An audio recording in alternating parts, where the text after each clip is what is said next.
In 1964, while the centuries were arriving, the 309 was upgraded to 2,000 horsepower. Norwood shops converted it from long hood forward to short hood forward operation, and they chopped the short hood to improve visibility. The 309 became a favorite of many employees. It's just a good engine all the way around. It's flawless. For one thing, it's one of the lightest of engines. I think it weighs less than 250,000 pounds, but it probably has the best traction of any engine in a railroad. It seems to be so perfectly balanced. It digs in like it has cleats on its feet.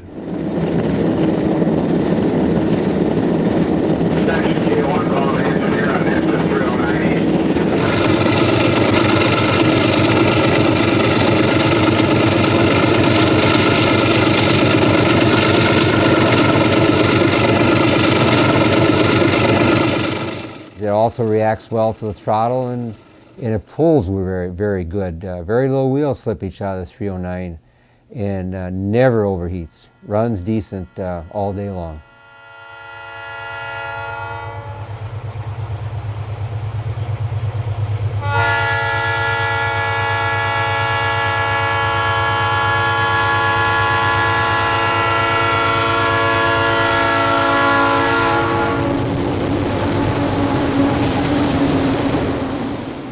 I think it rides better than the other engines because it doesn't have as much power, and over the years it hasn't taken such a hammering because the power is reduced. So the chassis and the underframes, I think, held up better due to the fact that they weren't taking the abuse that the full-powered engines, the big ones, did. The 309 was even one of Norwood's favorites. I would say there's the RS11, which is 2,000 horse, and 323, which is a C420, are the most trouble-free. GBW sold its remaining 3 switchers in 1968. At that time, we hauled enormous switch trains from our West Mason Street yard and Norwood yard to the McDonald's yard on the north end of Green Bay, and then from there over the Fox River Bridge along the paper industries on Quincy Street.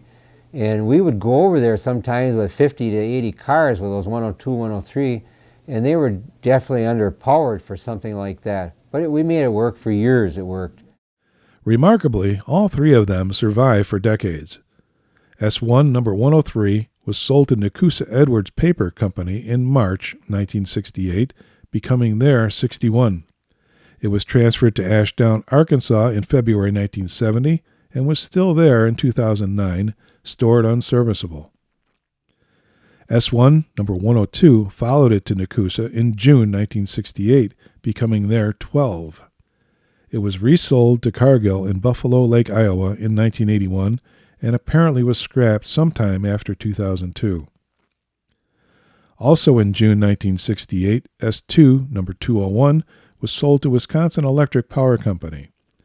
It was later repowered with a Caterpillar engine and was still working at their Sheboygan plant in 2024. Even as the GBW sold their switchers, they needed more horsepower for the road. They took delivery of C430, number 315, in February 1968, the newest, biggest, heaviest, and most powerful locomotive the railroad would ever own. It was the only GBW unit with an AC/DC rectifier transmission, air starter, or high-ad trucks. Was it a radical locomotive in it for its day?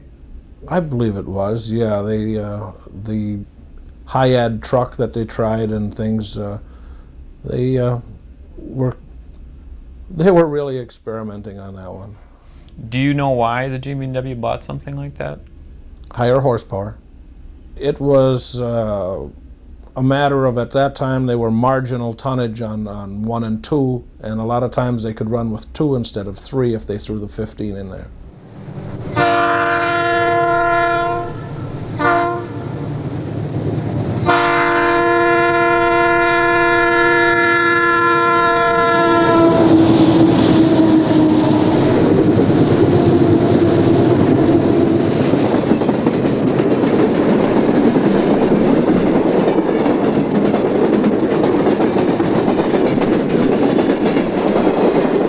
The 315 got mixed reviews on the GBW. With that extra 600 horsepower, you could tell it on the road. There was a period of time there on the Kewanee job when the 315 was assigned permanently over there. We'd get it every day. For such a big engine, it was surprisingly nimble, very quick for switching or dropping cars. What's your least favorite one? Which is the one that very often shows up here and you don't want to see it? That's in the Railroad Museum, the 315. And mainly because of the trucks. Those trucks, as long as it was under a hard pull, they were fine. And we modified the truck so it wouldn't roll so much. But that locomotive, spring and fall especially, when the frost was coming out of the ground or going in the ground and coming out in the fall, and the tracks got a little bit rough at all. That one, everybody screamed at me for the way it rock and rolled. So I didn't really have any problem with it electrically or mechanically. It's just that you couldn't keep it from rocking and rolling. And I mean, I rode it a few times to get the feel of it myself, and it really moved.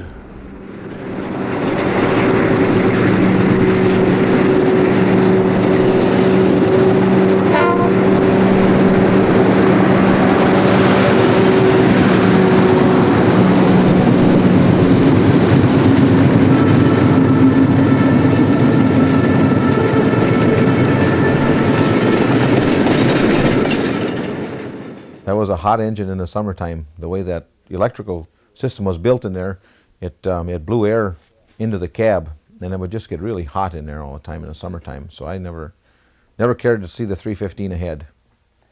The noise never bothered me because being an ex-hot rodder, I love the noise.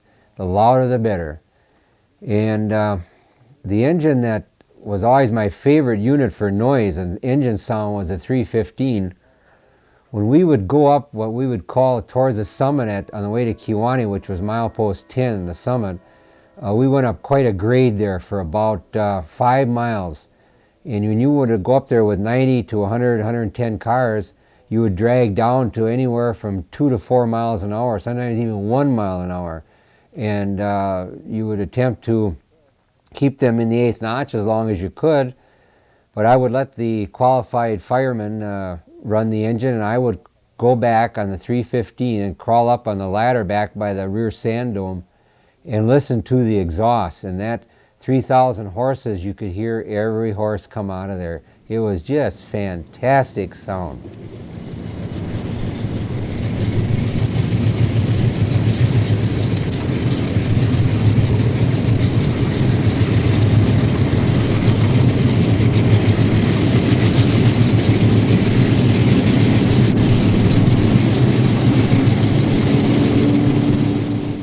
Alco was squeezed out of the locomotive market by EMD and GE in 1969, and the 315 was their next-to-last road switcher.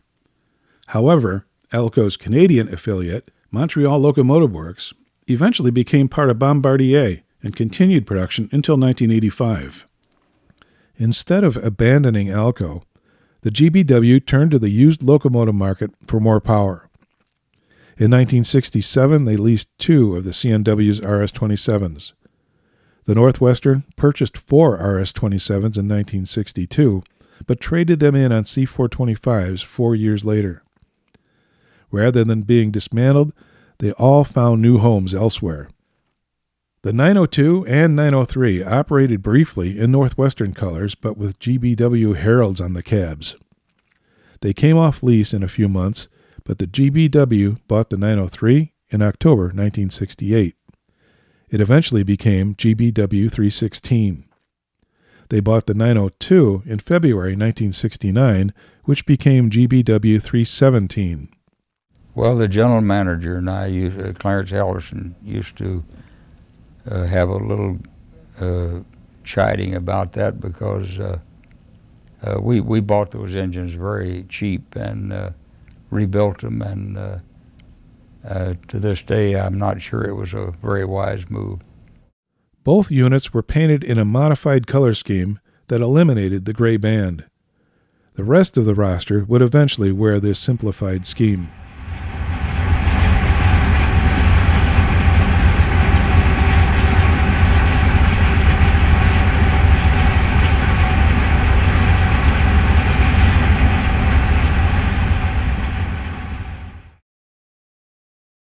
As the 1970s wore on, the GBW was losing patience with the 244 prime movers in the RS2s and RS3s.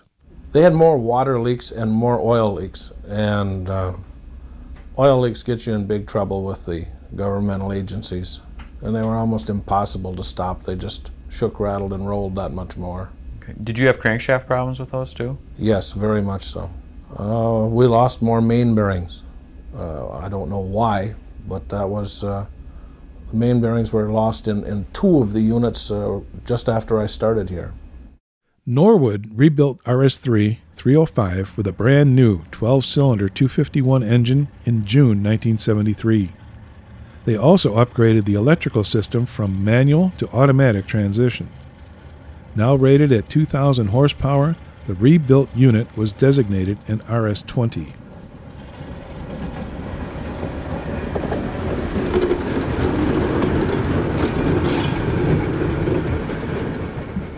Well, they looked at the cost of a new locomotive, and repowering it and redoing it here, we could virtually rebuild the locomotive for right around $160,000, so the decision was that was the cheapest way to go.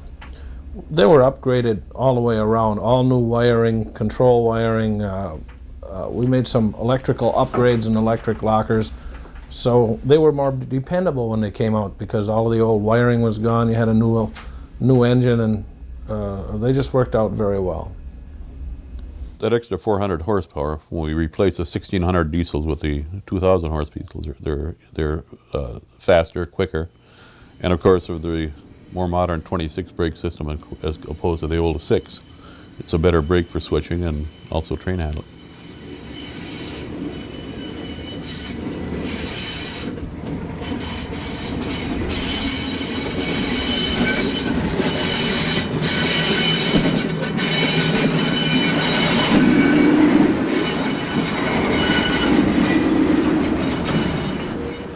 As they did with the 309, Norwood shops changed the cab layout from long hood forward operation to short hood forward. They chopped the short hood for improved visibility.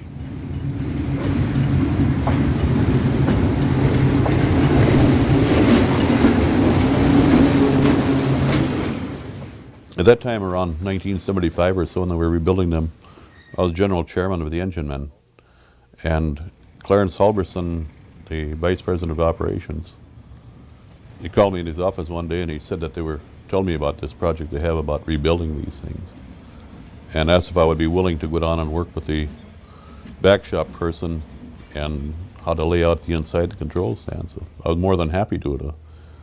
So we went down there and we got together and got up in the cab with different things, the components of different sizes, what they're going to put here and there. And we made all sorts of adjustments and stacking them here and there, find out how high to put the throttle and what relation to put the brake valve and the equipment and so on, the bells, everything. So it worked out pretty well. The 305 proved to be a good locomotive, so Norwood rebuilt the other RS3s. 30 ahead, lead.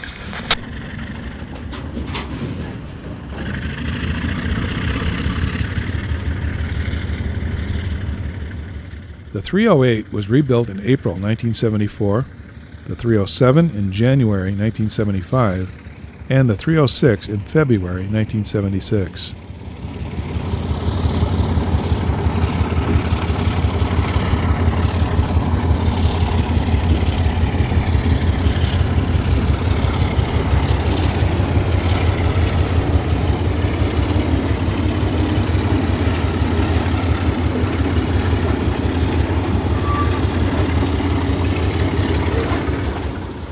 Why weren't the RS2s rebuilt the way the RS3s were? They were too short. We couldn't, they had a belt-driven auxiliary system, and to put the 251 engine in it, there wasn't room. Instead, the RS2s received rebuilt 244s from the RS3s. But all four left the roster in a few years.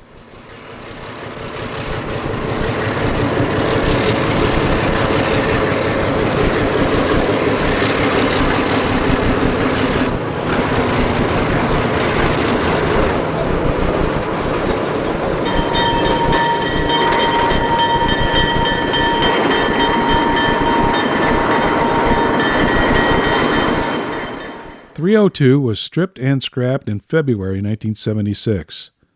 304 was sold to the Michigan Northern as their 1501 in October 1976 and was scrapped in 1983. The 301 and 303 were sold to Railroad Builders Incorporated of Navajo, Arizona in 1977 and 78. Both were purchased by the Michigan Interstate in 1979, which operated the bankrupt Ann Arbor Railroad for the state of Michigan. In 1985, they went to the Michigan Southern, a tourist railroad in Tecumseh, Michigan. Later, they migrated to the Lenawee County Railroad, who repainted the 303 into New York Central colors. After that short line shut down in 1991, the RS-2s were abused by vandals and the elements. In 2004, the DSS&A division of the Sioux Line Historical and Technical Society purchased them to replace the friction-bearing trucks under their RS-1, Duluth, South Shore, and Atlantic 101. The work was performed at the Lake Superior Railroad Museum in Duluth, Minnesota. They used one truck from each RS-2 as they restored this beautiful locomotive. The 301 was scrapped, and the 303 received the 301's other truck. It was sold to a private owner in 2005, renumbered 1501, and scrapped around 2012.